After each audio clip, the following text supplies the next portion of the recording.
दोस्तों, आइए जानते हैं भगवत गीता के 18 अध्यायों में क्या बताया गया है। भगवत गीता का सार। भगवत गीता एक अद्भुत और गहरी धार्मिक व दार्शनिक ग्रंथ है जो महाभारत के भीष्म पर्व के भीष्म का वर्णन करती है।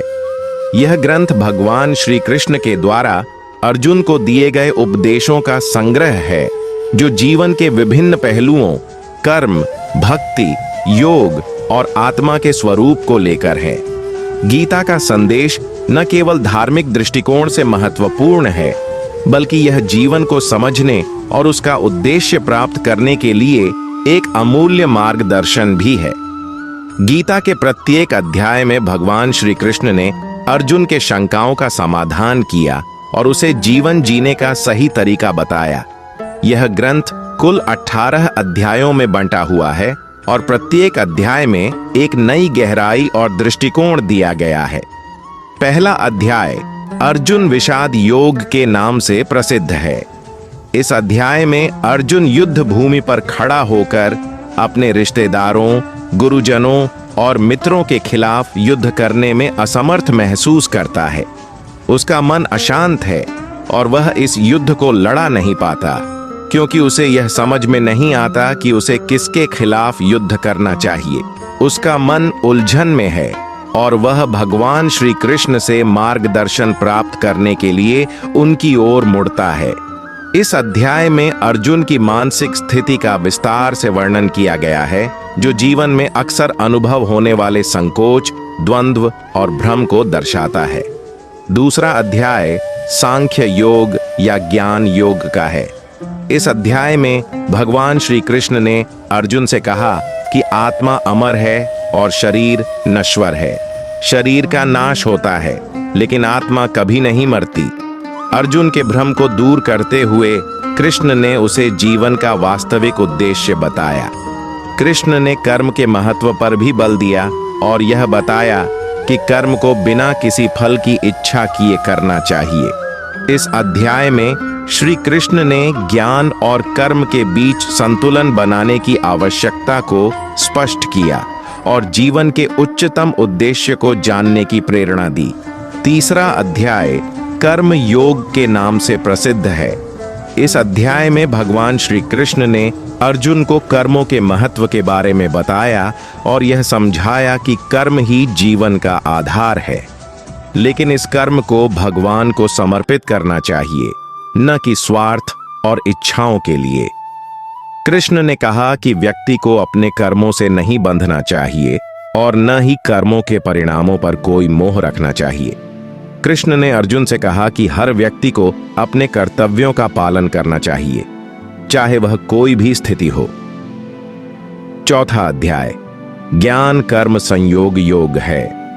इस अध्याय में भगवान श्री कृष्ण ने अर्जुन से ज्ञान और कर्म के संबंध को स्पष्ट किया। कृष्ण ने बताया कि जब ज्ञान और कर्म दोनों एक साथ होते हैं तो व्यक्ति अपने उद्देश्य को प्राप्त करता है। भगवान ने यह भी कहा कि जब भगवान का दिव्य ज्ञान किसी व्यक्ति को प्राप्त होता है तो वह अपने सभी कार्यों को शुद्धता और भक्ति से करता है। इस अध्याय में भगवान ने कर्मों के द्वारा मोक्ष प्राप्ति की प्रक्रिया भी समझाई। पांचवां अध्याय कर्म संन्यास योग है, जिसमें भगवान श्री कृष्ण ने कर्मों के त्याग और कर्म योग के बीच अंतर बताया। भगवान ने यह स्पष्ट किया कि कर्मों को त्यागना आसान नहीं है, क्योंकि कर्मों के बिना जीवन संभव नहीं है। वे यह भी कहते हैं कि जो व्यक्ति कर्मों को भगवान को समर्पित कर देता है वह सत्य की ओर बढ़ता है और उसे मोक्ष प्राप्त होता है। इस अध्याय में कृष्ण ने संन्यास और कर्म योग के महत्व को समझाया। छठा अध्याय ध्यान योग है, जिसमें भगवान श्री कृष्ण ने ध्यान और साधना के माध्यम से आत्मा के सत्य को जानने की बात की। ध्यान योग में ध्यान की शक्ति का वर्णन किया गया है और यह बताया गया है कि ध्यान के माध्यम से आत्मा और परमात्मा का मिलन संभव है। श्री कृष्ण ने अर्जुन को ध्यान, आत्मनियंत्रण और मन की एकाग्रता के महत्व के बारे में बताया। यह अध्याय मानसिक शांति और ध्यान की स्थिति को समझाता है। 7वां अध्याय ज्ञान विज्ञान योग है, जिसमें भगवान श्री कृष्ण ने परमात्मा के दिव्य रूप और उनके संपूर्ण ब्रह्मांड में व्याप्त होने की बात की। इस अध्याय में भगवान ने बताया कि ब्रह्मा, आत्मा और परमात्मा के बीच का संबंध क्या है। उन्होंने कहा कि परमात्मा के दिव्य रूप को समझना व्यक्ति के जीवन का उद्देश्य होना चाहिए।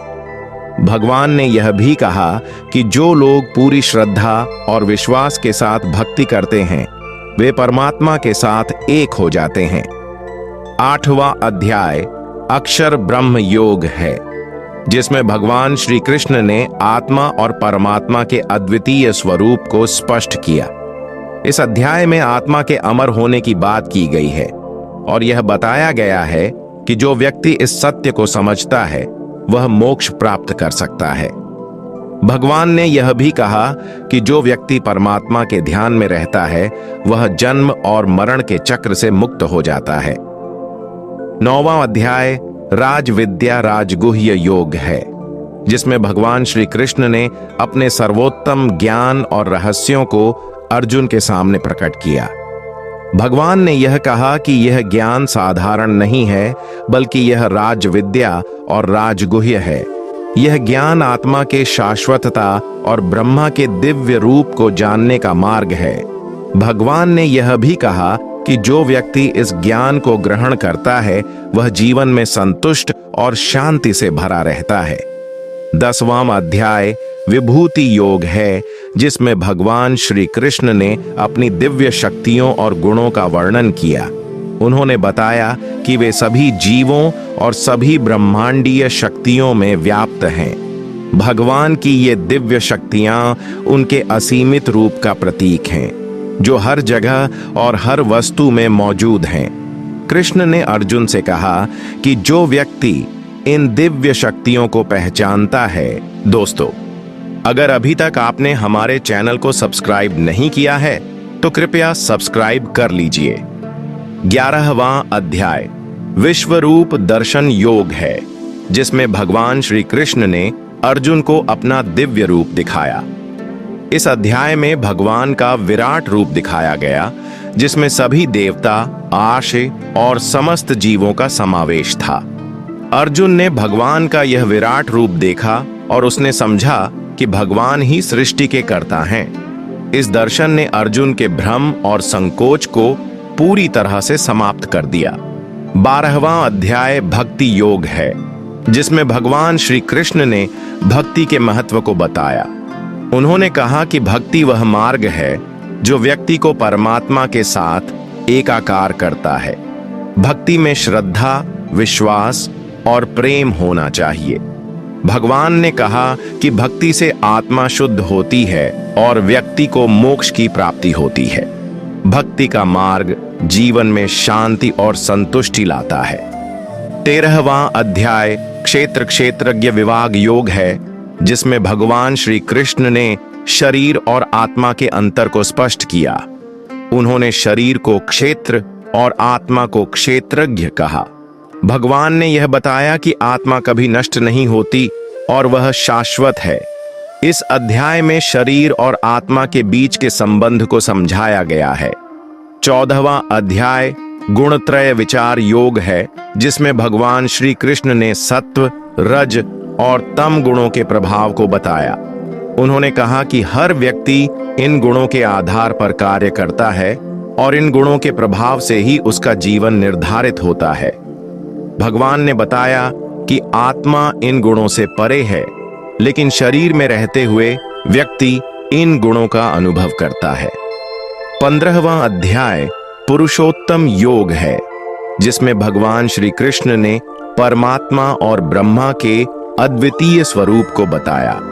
भगवान ने अर्जुन को यह समझाया कि ब्रह्मा की दिव्य शक्ति से ही सृष्टि का निर्माण हुआ है और परमात्मा ही इस सृष्टि के पालनहार हैं। 16वां अध्याय दैवी आसुरी संपद विभाग योग है, जिसमें भगवान ने 2 प्रकार की संपत्तियों, दैवी और आसुरी संपत्ति का विवेचन किया। भगवान ने बताया कि जो लोग दैवी गुणों से परिपूर्ण होते हैं वे सत्य, धर्म और शांति की ओर बढ़ते हैं, जबकि आसुरी गुणों से युक्त लोग अज्ञान और दुराचार की ओर प्रवृत्त होते हैं। 17वां अध्याय श्रद्धा त्रय विभाग योग है, जिसमें भगवान श्री कृष्ण ने श्रद्धा के विभिन्न प्रकारों का वर्णन किया। भगवान ने कहा कि श्रद्धा व्यक्ति की आस्थाओं और विचारों के आधार पर होती है और यह व्यक्ति के कर्मों में प्रभाव डालती है। 18वां अध्याय मोक्ष संज्ञान योग है, जो गीता का समापन अध्याय है। इस अध्याय में भगवान श्री कृष्ण ने कर्मों, ज्ञान, भक्ति और मोक्ष के बारे में अंतिम उपदेश दिए। कृष्ण ने अर्जुन को बताया कि जीवन का सर्वोत्तम मार्ग यही है कि व्यक्ति अपने कर्मों को भगवान को समर्पित कर दे और सत्य का अनुभव करने के लिए आत्मज्ञान प्राप्त करे। कृष्ण ने यह भी कहा कि जो व्यक्ति भगवान की भक्ति करता है वह मोक्ष प्राप्त कर लेता है और सभी बंधनों से मुक्त हो जाता है। इस प्रकार गीता का अंतिम संदेश है कि आत्मा की शुद्धि, कर्मों का निष्कलंक रूप और भगवान के प्रति श्रद्धा जीवन के सर्वोत्तम उद्देश्य हैं। गीता के प्रत्येक अध्याय में भगवान श्री कृष्ण ने अर्जुन को जीवन के सभी पहलुओं को समझाया और उसे सही मार्ग पर चलने के लिए प्रेरित किया। गीता का संदेश समय और स्थान से परे है, जो हर व्यक्ति के जीवन में प्रासंगिक है। यह हमें कर्म, भक्ति, ज्ञान और मोक्ष के सिद्धांतों को समझने का मार्गदर्शन देता है और जीवन को सही तरीके से जीने का उद्देश्य प्रदान करता है। Friends, if you like our video, please like, share and subscribe. Please keep supporting.